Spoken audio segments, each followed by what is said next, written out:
There are over 170 languages spoken in the Philippines. And as a Filipinx American, I speak none of them, which is frustrating because our elders and strangers and Filipino friends love to ask, "Can you speak Tagalog?" I say no, and they reply, "Can you at least understand?" My mom actually spoke Bisaya to me, her regional language, and I used to confuse the two because my dad's family speaks Tagalog, but growing up in the US, he never learned either. And I've asked my mom why she didn't teach my sister or me either language, to which she normally says, "I don't know."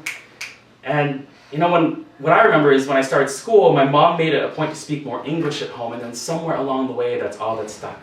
And I don't blame her for what I don't know. I blame the fear of ESL classes, that native languages aside from English in school are a handicap. I blame our colonizers' tongues, together the Spanish and the Americans forcing themselves onto our ancestors, baked empty promises of freedom and salvation into the bread we bless with prayer. They wrote their languages as official into the Philippine Constitution first before any indigenous group. And so our names often sound borrowed, unfitting, or not Southeastern Asian enough. I didn't want to be called Jaime in school because that sounded way too Spanish to me. But I wonder now if my comfort with being called Jamie is a product of my American colonial mentality.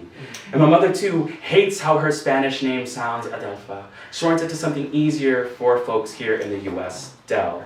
To me, sounds a lot like assimilation, but her name stands for so much more, so this is an offering to her as an act of reclamation. Adelpha is a word for a shrub that grows glassy green leaves and blooms white to pink to reddish petals, native to Central Philippines. When she came here to plant her roots in Western soil, she knew that she and her descendants should thrive. She watered us seeds of her culture, doing her best to snatch discrimination from our throats and bury it deep into the earth, to sow as much English as possible, to try for our best chance to make sure we did as well in the classrooms as she did in the fields. Her branches extended to us bite-sized pieces of a place where I have never felt the sun.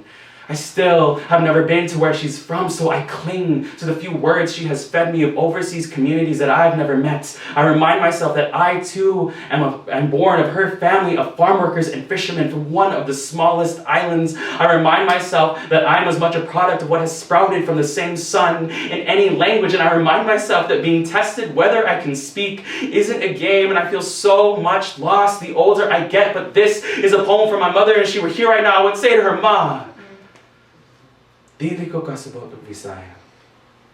I don't understand your language, pero nakasabot ko nimo. But I understand you, always."